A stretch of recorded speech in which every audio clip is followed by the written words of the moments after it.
Hi and welcome along to AFTV Transfer Daily, the show that keeps you up to date with players that have been linked with a January transfer move to Arsenal.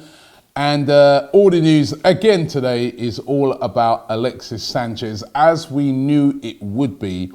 I predicted this going into this window that, you know, all we're going to be hearing about is Alexis and Ozil.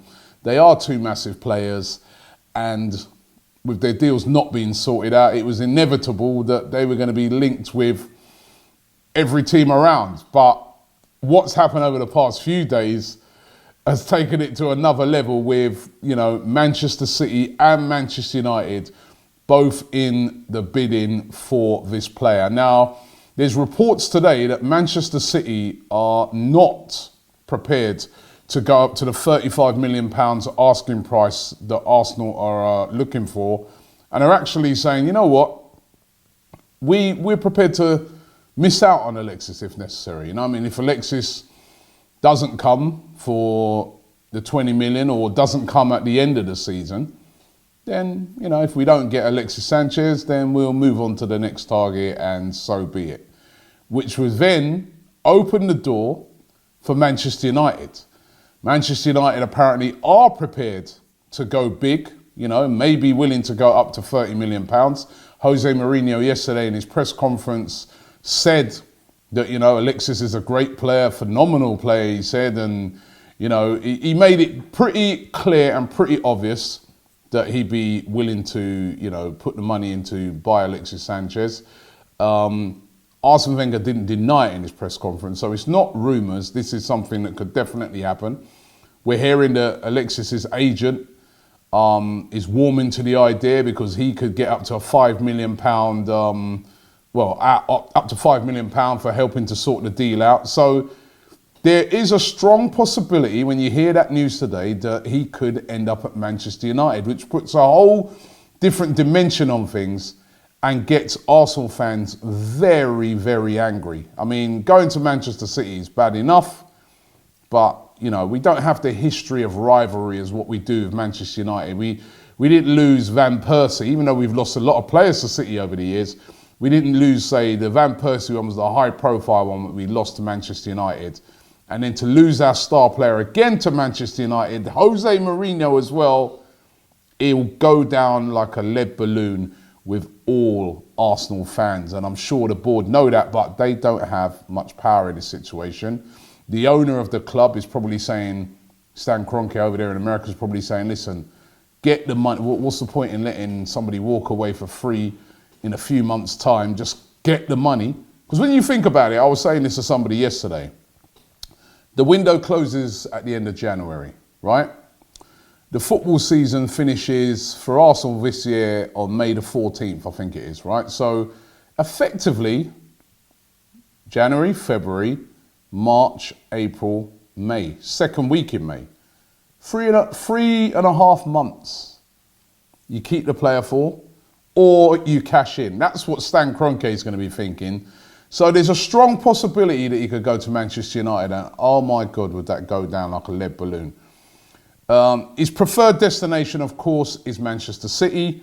He wants to go to City. He could even wait till the end of the season and just say, I'll walk there for free.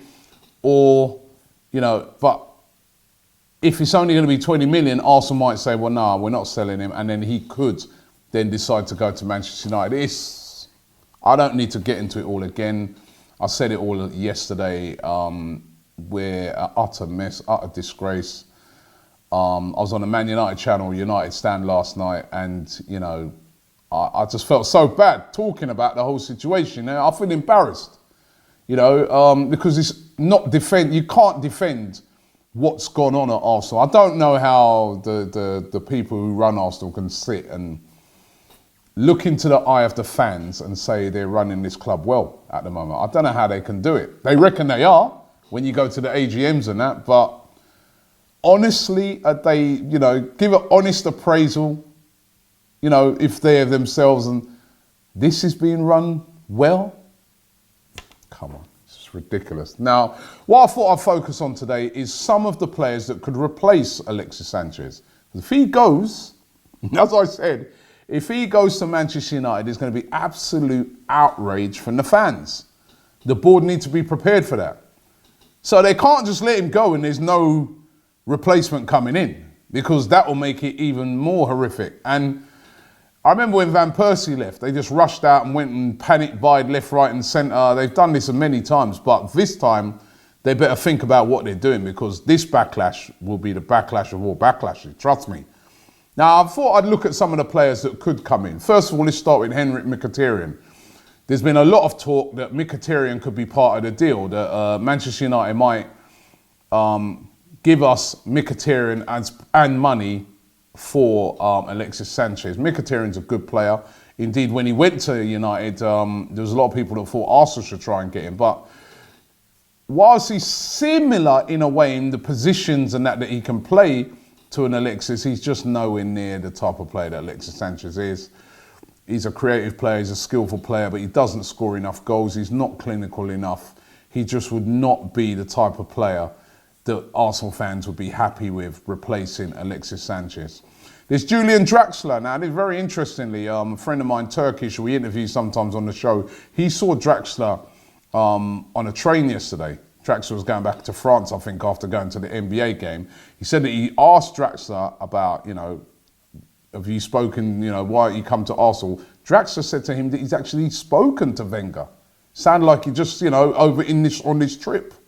But Draxler was saying whether he'll be able to pay the money or not. That's what Draxler said to Turkish. That's what, Turkish said to me. Now, Draxler, I think, would, again, he's not Alexis Sanchez, but he would be a good replacement. He's young. He can play out on that left-hand side. He's a very, very good player. He's getting better and better. Could be potentially one of the stars of the World Cup when he goes out there. It wouldn't be the replacement for me for Alexis, but he would be it could be a good choice of someone to bring in, because I think as well Draxler would bring a lot of balance to the team on that left-hand side. But for some reason, I don't know what it is about Arsene Wenger, he's had so many opportunities in the past to sign Julian Draxler. He doesn't seem to fancy him, is my opinion. And whether that will happen or not, doubt it. But he's available. He's available at PSG. Can't get into the team week in, week out because of the signing of Neymar. Why not? Riyad Mahrez, again, I think would be a good replacement. I think he'd be more a replacement for Walcott on the other side, but he'd be a marquee name that you could bring in. He's not as good, again, as Alexis Sanchez, but he is a guy that, Arsene Wenger was saying yesterday, you might not be able to replace the player directly, but you might be able to replace players that bring better balance to the team. Mahrez is that type of player. He's a skillful player. Remember, a couple of seasons ago, he was the player of the season, something that Alexis has never achieved. He's an excellent player. So Mahrez, I think, would be a good signing, would be about £50 million. There's rumours that, although Liverpool have been linked to him, that he'd prefer to come to Arsenal. Arsenal, again, could make the move for him. But again, I don't know if Arsene Wenger fancies Mahrez, because I'm sure he could have moved for Mahrez before, but he hasn't done. So that's another option. Thomas Lemar, as we know, that was the guy that we tried to move for in the summer, put that big bid in for him of £90 million.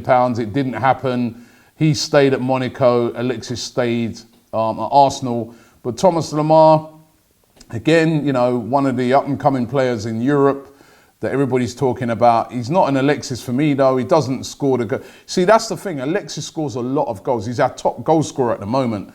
Lemar, I don't think he's that type of player who's going to score those goals, but then he could be the guy that supplies those goals.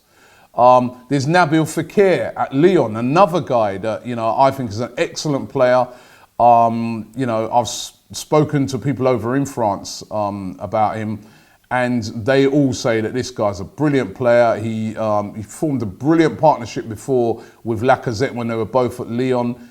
A lot of people saying that he would be a great replacement, but again, he'd be a lot of money. We know what the Lyon president is like. He doesn't let players go very easily. So this, again, would be one that would be very expensive to be done. But if we're serious about moving forward, that's the sort of player that we should be in for. Malcolm seems to be the number one choice of Arsenal. Plays for Bordeaux. I've spoken about him extensively on the show over the past few days. That'll be about 45 million for the Brazilian. Again, young player, up and coming, great prospect, but unproven in the Premier League.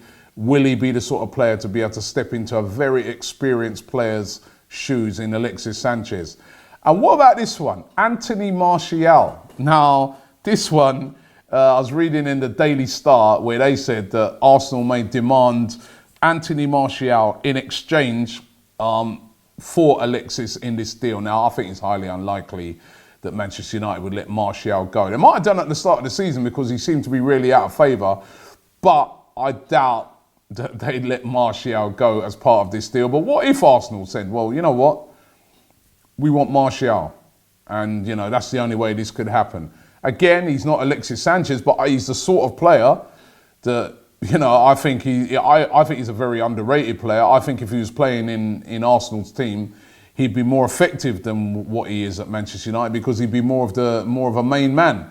That might be a decent signing, not Alexis Sanchez. You see, none of these guys really that I'm naming are of the same standard of Alexis Sanchez, but you might have to go for a different type of player that brings a different type of thing to the team. Maybe his job might be to supply Lacazette with the goals. I don't know, but Martial's another one. But listen, whatever happens, Arsenal need to replace Alexis Sanchez. As a matter of fact, they need to replace Coquelin. They need to replace Walcott if he goes. You know, all these guys looking to go, are they going to replace them? Who knows? Finally, let me in on a little bit of supposed good news because it's not even a confirmed thing, but it's just that there's rumours going around. Seems to be a lot of rumours floating around Arsenal at the moment that Mesut Ozil may stay and sign a new deal at the club. Ozil, as we know, is the same situation as Alexis Sanchez, but he's seeming to be warming to the idea of staying at Arsenal. Let's hope that does come through. That's another player that's wanted by Manchester United, by the way. Imagine if they got both of them, Ozil and Sanchez. Oh my God. The fans will be marching on the Emirates, I'll tell you, right? But Ozil could possibly be staying, but again, who knows? We have to wait until the end of January. This is so destabilising for the club. Going into an important time. Arsenal have to try and get into the top four if they're going to try to attract some of those big players. And, you know, this is a critical time now. Big games coming up that Arsenal need to perform in. And all we've got around the club right now is negativity about our star players. Listen, thanks for watching the show today. As I said yesterday, don't forget our big event that's coming up on the 7th of February. I want to give you details next week on how you can get one of those tickets to come along to the event. Going to be a star-studded event to celebrate 5 years of ArsenalFanTV. We're going to have lots of influencers there from the world of YouTube and social media.